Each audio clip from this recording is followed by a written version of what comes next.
orar e não orar para que as coisas aconteçam aqui nessa vida. E nós, meus irmãos, você que é uma nova criatura, você que aceitou Jesus, você que quer viver na presença de Deus, você precisa aprender a orar. E a oração é fundamental. A oração, ela move o sobrenatural de Deus para que as coisas aconteçam na tua vida. E daí você pensa, por que não acontece isso comigo? Está acontecendo com aquela pessoa, com aquilo lá acontece, comigo não acontece. Deus tem os seus propósitos. E você vai entender aqui também sobre isso. Gostaria que a igreja abrisse suas Bíblias em 2 Reis 17, 32 e 33. 2 Reis. Eu quero que todos abram a Bíblia nessa passagem. Porque eu vou pedir para vocês guardar esse capítulo e os versículos que estão sendo lidos. E que na sua casa, meu irmão, você leia essa 2 Reis 17, de 29 a 41, você vai ler em casa. 2 Reis 17, 29 a 41. Anota, pega um papel, anota aí no final, leve para sua casa para ler em casa. Mas a passagem que eu quero ler para os irmãos é 2 Reis 17, 32 e 33. Só o 32 e 33 vamos ler aqui agora. Também temiam ao Senhor, e dos mais baixos do povo fizeram sacerdote dos lugares altos, os quais lhes faziam o ministério das casas nos lugares altos. Também temiam ao Senhor. Assim temiam ao Senhor, mas também serviam aos seus deuses, segundo o costume das nações, dentre as quais tinham sido transportados.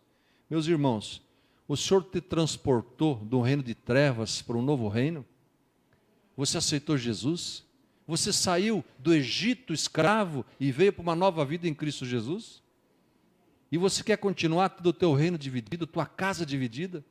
Na tua casa, no teu corpo, na tua vida, no templo do Espírito Santo, que é o teu corpo, que é a tua vida, você vai permitir que dois reinos estejam ali?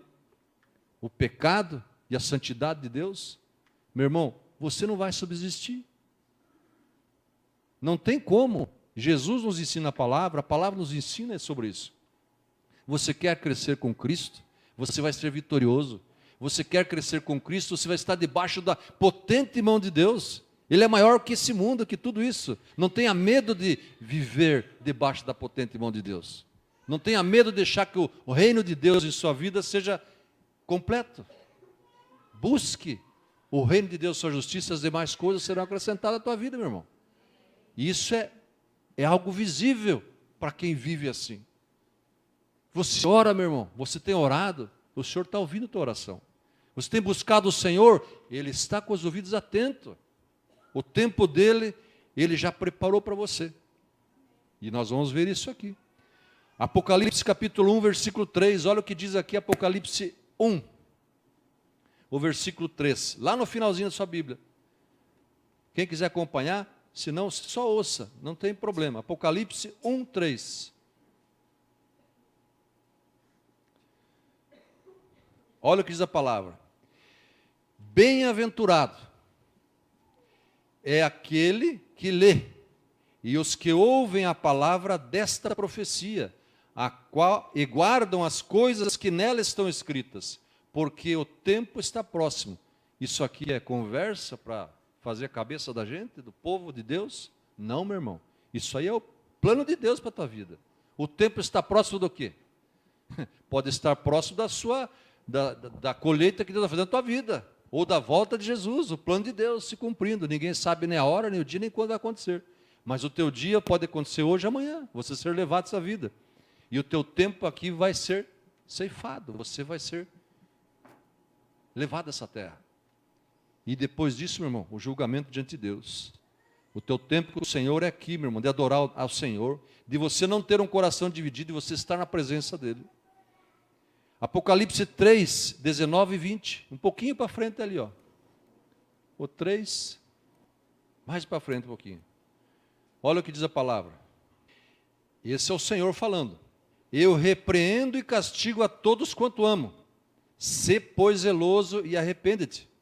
Eis que estou à porta e bato. Se alguém ouvir a minha voz e abrir a porta, entrarei em sua casa e com ele cearei e ele comigo. A porta da tua casa está aberta para 2 senhores? Meu irmãozinho, você não vai subsistir. Se você acha que o pecado pode habitar teu coração e a santidade de Deus também, você está enganado. Nós devemos nos santificar, nós devemos buscar o reino de Deus. Somos fracos? Somos. Você é fraco? É. Eu sou fraco? Sou. Mas o que o Senhor diz? Nós temos um advogado junto ao Pai, Jesus Cristo. Se não fosse assim, Jesus estava até hoje andando aqui com a gente, aparecendo para você, para mim, para outro, e aparece ainda, porque Ele é onipotente, Ele é o próprio Deus. E o que aconteceu? Ele falou assim: eu vou para o Pai, mas vos enviarei o Consolador, o Espírito Santo. A hora que estavam cantando aqui, como um vendaval, como um vento, eu já estava saciado de ter vindo à igreja hoje. Alimentou minha alma, porque eu louvo a Deus, porque o verdadeiro louvor, eu creio que vem do Espírito Santo. E a Bíblia fala assim, que Deus procura os verdadeiros adoradores, que o adorem em espírito e em verdade. E meu irmão, se você tem adorado o Senhor em espírito e em verdade, você vai estar adorando em espírito, que pertence a Deus, que está em você, no teu corpo, habitando em você. E em verdade, sabe o que é? É a tua vida, o teu testemunho do dia a dia. Você andando hoje, amanhã e depois da manhã, e o mês que vem, o ano que vem, testemunhando uma nova vida em Cristo. E em verdade é isso, é verdade que você está mostrando para as pessoas. A verdade é essa, em espírito e em verdade. 2 Timóteo 3, 2 Timóteo 3, versículo 16 e 17. Toda a Escritura, o que é essa Escritura? É a Bíblia, meu irmão. É isso aí que você tem na mão aí, ó. É isso aí que as pessoas, quando querem que a carne sobressaia, eles rasgam, eles queimam, eles acham que não devem estar debaixo da direção de Deus, mas sim debaixo da própria mente, da própria vontade da carne. Daí eles não querem se sujeitar à lei de Deus. Toda a Escritura é divinamente inspirada e proveitosa. Para quê? Para ensinar, para redarguir, para corrigir, para instruir em justiça. Para quê? Para que o homem de Deus, você, uma nova criatura que aceitou Jesus, seja perfeito e perfeitamente instruído para toda boa obra. Meu irmão, a tua casa é templo do Espírito Santo e é templo de Satanás quando você adere ao pecado, quer viver em pecado diante desse mundo aqui? Você deve tomar uma posição. Você não pode ter um coração dividido, senão você não vai subsistir. Por isso, meu irmão, a oração é tão importante. Ela une seu coração ao de Deus e a mantém unida com Ele. Você precisa aprender a orar. Nós precisamos aprender a orar. E a Bíblia é muito clara. Ela nos ensina que nós devemos orar. Em 2 Crônicas 7, 14 e 15, fala o seguinte, 2 Crônicas 7, 14 e 15. Eu gosto de usar bastante a Bíblia, meu irmão, porque você não vai poder dizer, o Nabuco falou isso, falou aquilo. Você vai poder dizer, a palavra de Deus fala isso e fala aquilo, meu irmão. 2 Crônicas 7, 14 e 15. Olha o que diz a palavra de Deus. E, partícula agora, condicional, depende de você. E, se o meu povo, você é povo de Deus, ou você não é povo de Deus? Se o meu povo, que se chama pelo meu nome, chamar pelo nome, quem é esse? Cristo. Você é cristão? Você é um pequeno Cristo, você tem que ter Cristo no teu coração. Você é um pequeno Cristo. Você não é Cristo, mas você é testemunha dele. E Jesus habita em você, Jesus está com você. Se o meu povo, que se chama pelo meu nome, se humilhar e orar, olha, orar, e buscar a minha face, e se converter dos seus maus caminhos, deixar ter dividido, Então eu ouvirei dos céus e perdoarei os seus pecados e sararei a sua terra. Meu irmão, você precisa conhecer a palavra. Se você lê isso, fica claro, fica simples as coisas. Agora estarão abertos os meus olhos e atentos os meus ouvidos à oração deste lugar. Se você acha que o Senhor não ouve, Ele ouve. Mas, meu irmãozinho, Ele vai ouvir alguém que realmente quer a sua presença por completa. Eu acho interessante um exemplo que o pastor deu esses dias, e ele dizia assim, que uma esposa chegou para o marido e falou assim, na hora da núpcia, na hora do momento de aceitar viver na presença de Deus, os dois juntos, amando, respeitando, que vocês já conhecem, e ela falou assim, ó, olha meu querido, eu amo você,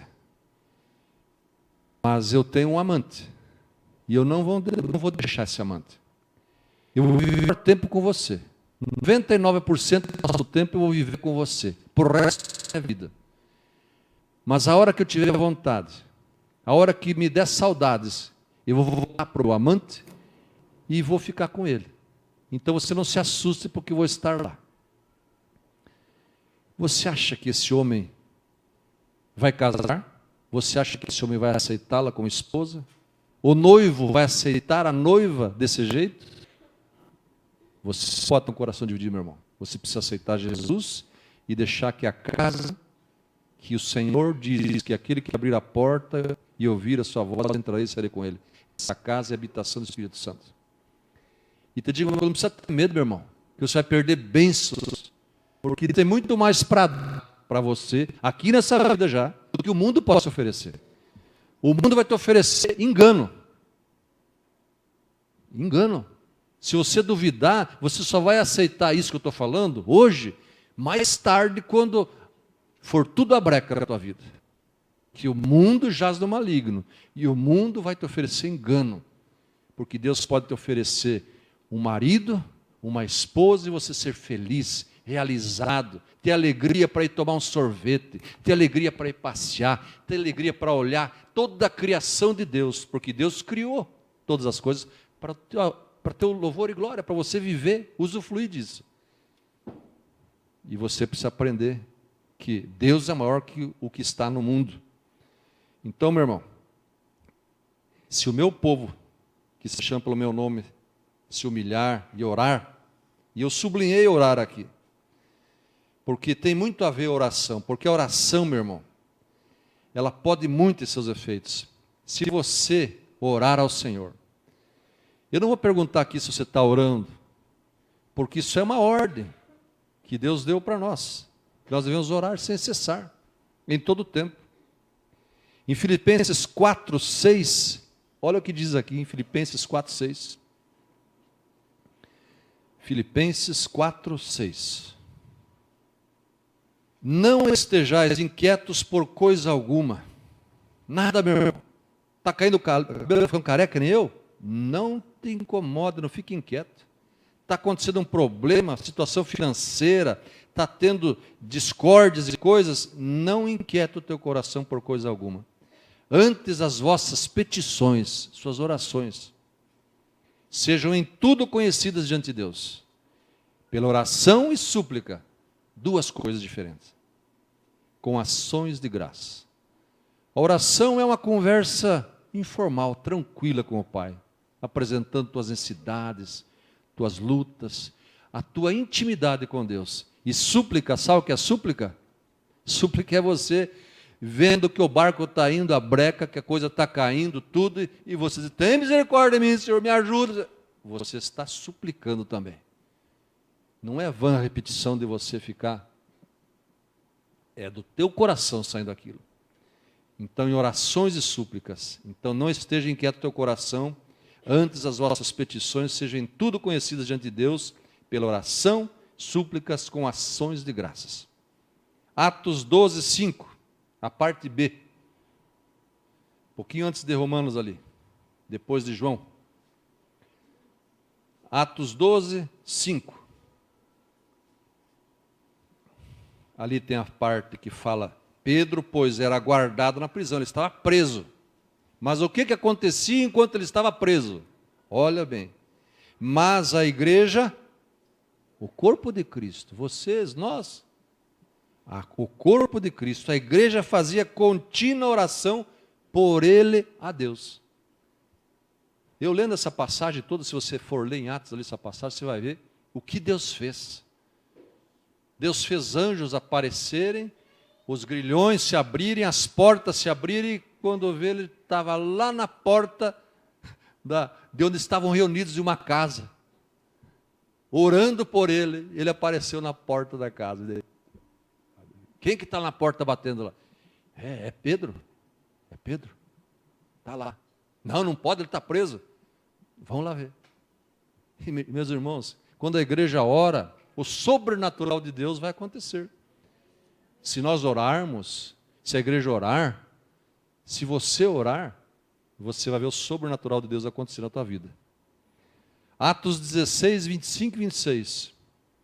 Um pouquinho para frente. Atos 16, 25 e 26. E perto da meia-noite, à noite, né? Paulo e Silas oravam, estavam orando, fazendo o que o Senhor nos ensina. Oravam. E cantando hinos a Deus, e os outros presos os escutavam. Estavam atentos ali. E de repente sobreveio um tão grande terremoto, que os alicerces do cárcere se moveram, e logo se abriram todas as portas, e foram soltas as prisões de todos. Meu irmão, o mover de Deus, ele faz coisas maravilhosas quando as pessoas oram. Por isso que nós oramos pela nossa nação. Nós estamos orando pela nossa nação, para que arguilhões, para que o engano, para que a mentira, para que as coisas caiam, para que essas coisas sejam rompidas. Imagina a nação que nós seríamos, ou seremos ainda. E eu creio, eu sou um homem que busca viver a fé, porque a Bíblia diz assim que sem fé é impossível agradar a Deus. Então, se você está orando pela nossa nação, você deve orar, sabe para quê? Para dar tudo certo e as coisas andarem conforme o plano de Deus. E você vai desfrutar das bênçãos de Deus. Porque a Bíblia é clara, ela diz assim: orais pelos vossos governantes, para que tenhais paz. Você está tendo paz? E você está orando pelo governante? Que você elegeu? Você tem orado por ele? Meu irmão, isso como igreja nós temos que fazer o que o Senhor nos ensina.